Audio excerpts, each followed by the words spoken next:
Ya, baik pemirsa, sudah semakin ramai begitu ya di Talk News pada malam hari ini. Dua orang narasumber kami berikutnya sudah hadir juga. Ada Bang Oto Hasibuan, kuasa hukum dari Jessica Kumala Wongso, dan juga sudah ada pakar toksikologi yang selalu hadir menemani kita untuk menyampaikan seperti apa sih sebenarnya sianida dan juga racun itu sendiri. Dokter Budiawan, selamat malam.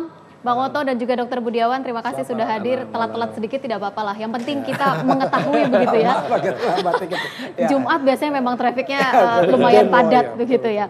Saya ke Dokter Budiawan terlebih dahulu. Kalau Anda lihat kemarin begitu ya, dari persidangan seorang ahli toksikologi juga begitu yang dihadirkan. Sedikit ada perbedaan keterangan begitu yang disampaikan. Mungkin Bang Oto juga sudah cukup paham terkait dengan masalah otopsi.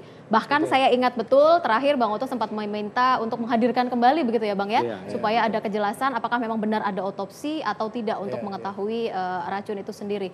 Kalau dari pandangan Anda melihat dari hasil persidangan kemarin. Iya, saya menarik karena begini, ternyata dari data fakta yang saya dengar dari kemarin itu, terutama mengenai dari saksi ahli juga, yang menyatakan hanya ditemukan di lambung. Dan itu besarnya 0,2 mg per liter.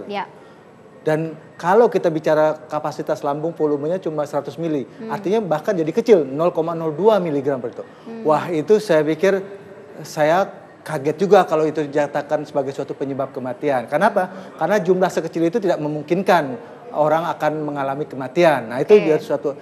Tetapi kembali lagi yang penting juga adalah ternyata tidak ada data-data lain yang penting, yaitu di darah.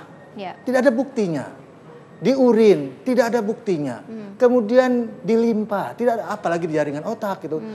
Padahal kalau kita bicara sianida, ya, setelah masuk dalam tubuh, kalau dia diyakini menyebabkan keracunan, kematian, harus dan pasti ada jejak itu. Tetapi kalau hanya ditemukan seperti itu, saya khawatir ini. Jadi dari mana dan kemana kalau dikatakan 0,2 dan kemudian diasumsikan bahwa diminum jumlahnya 298, artinya 298 dikurang 0,2 berarti 297,8 itu kemana? Tersebar mungkin? Tersebar, nah kalau tersebar pasti ada buktinya kan gitu. Harus dibuktikan itu. Baik. Kita coba menghadirkan, ini adalah keterangan dari saksi ahli kemarin begitu ya, yang sudah masuk dalam persidangan, ada Dokter Slamet, dokter ahli forensik, dan juga keterangan dari saksi ahli juga, pakar toksikologi. Kami hadirkan di hadapan Anda supaya lebih jelas lagi apa sih sebenarnya yang disampaikan oleh seorang dokter ahli forensik. Ini Dokter Slamet Purnomo mengatakan otopsi tidak dilakukan sebenarnya.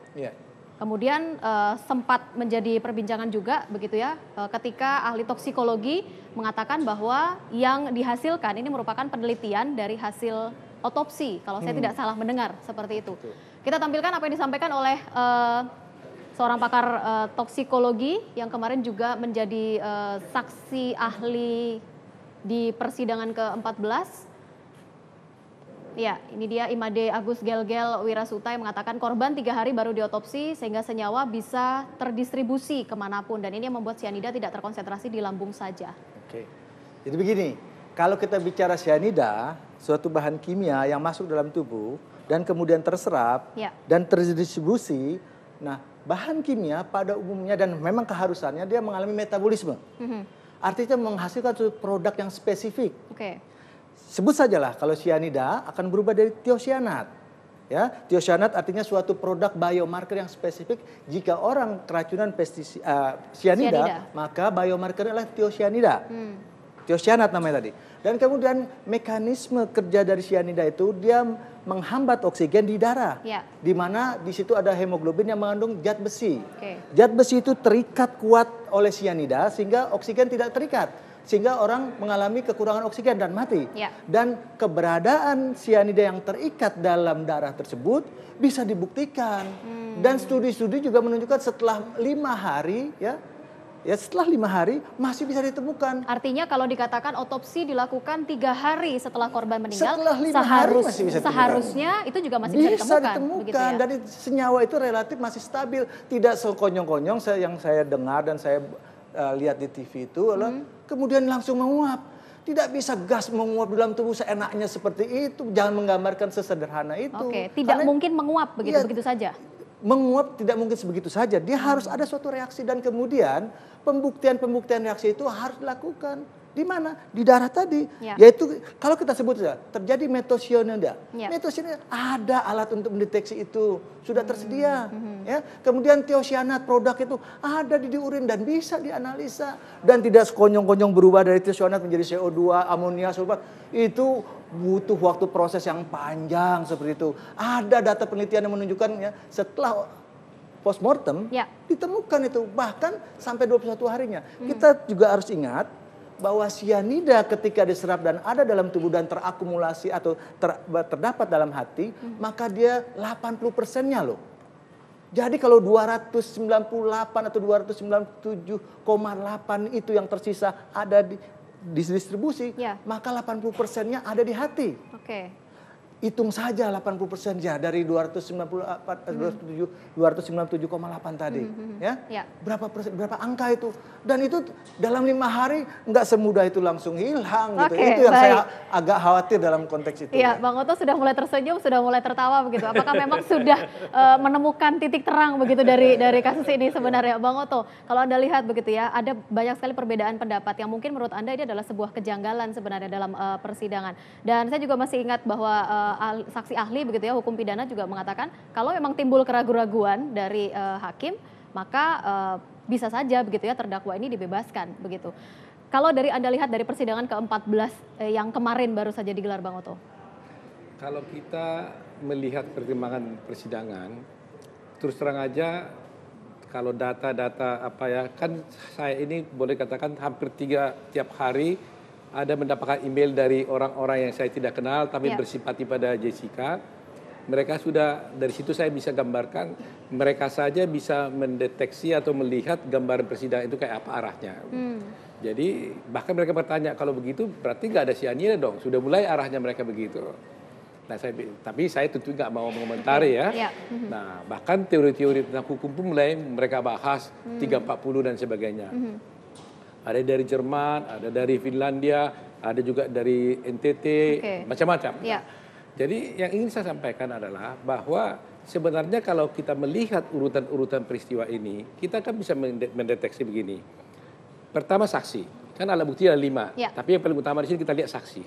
17 saksi tidak ada yang melihat Jessica melakukan sesuatu apapun terhadap gelas itu. Tidak ada proses masuknya sianida. Berarti setelah ini saksi mata tidak ada. Jadi tidak ada di sini direct evidence.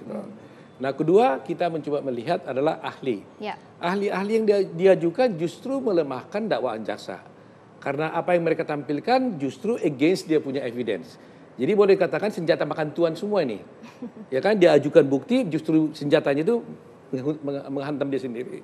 Nah, coba bicara soal ahli. Katakanlah seperti ahli toksologi seperti Pak Nusarman. Dia sendiri sudah tidak bisa menjelaskan teorinya bagaimana caranya masuknya ke tubuh korban. Masa dia membuat teori satu hip itu adalah sama dengan 20 mg. Kalau itu kita ikuti berarti Hani pun kalau satu hip berarti sama dengan 20 mg. Kenapa Hani tidak mati? Jadi akal sehat aja. Saya kan nggak ahli toksologi tapi akal common sense lah gitu. Nah, kemudian ahli-ahli pidana kemarin justru mengukuhkan pendapat kita bahwa CCTV itu tidak bisa digunakan. Ya kan? Sebenarnya tidak bisa digunakan sebagai alat bukti.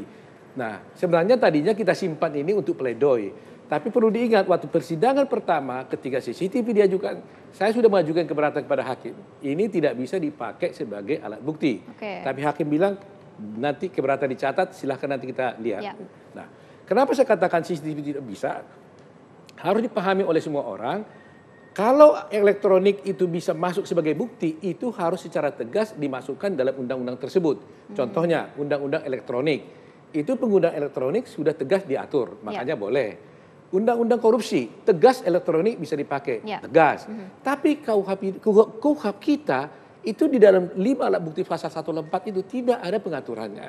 Nah, kemarin saya berdebat dengan ahlinya, saya katakan, bagaimana pendapat saudara, kata hakim, dia mengatakan itu bisa dimasukkan dalam rangka petunjuk di dalam KUHP, ya kan?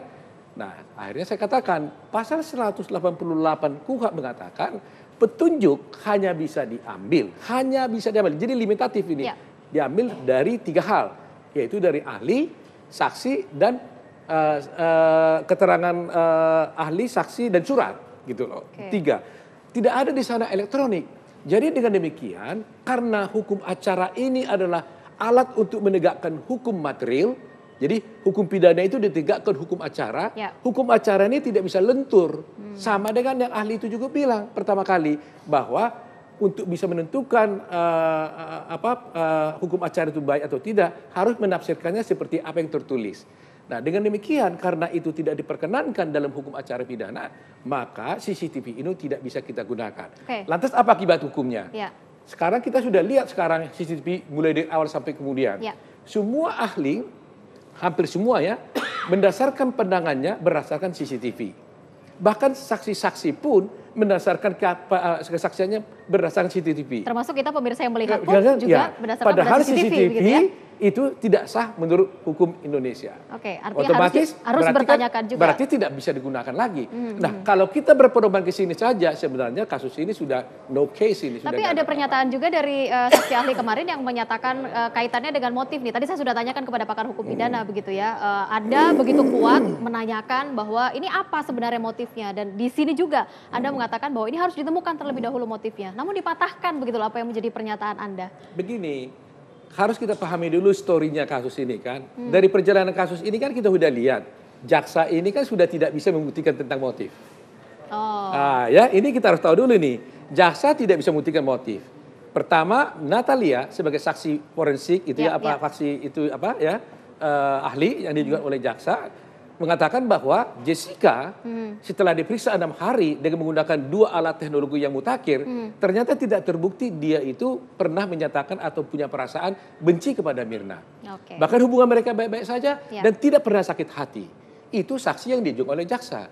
Nah, padahal motif yang ditampilkan jaksa dalam perkara ini adalah sakit hati. Nah, jadi lumpuh kan? Nah, saya tidak menuduh bagaimana, tapi yang jelas akhirnya tampillah seorang saksi yang menyatakan motif tidak perlu. Oke, baik. Nanti akan kita lanjutkan kembali begitu ya perbincangan ini. Pemirsa Anda jangan kemana-mana, kita masih ada segmen berikutnya di Talk to News sesaat lagi.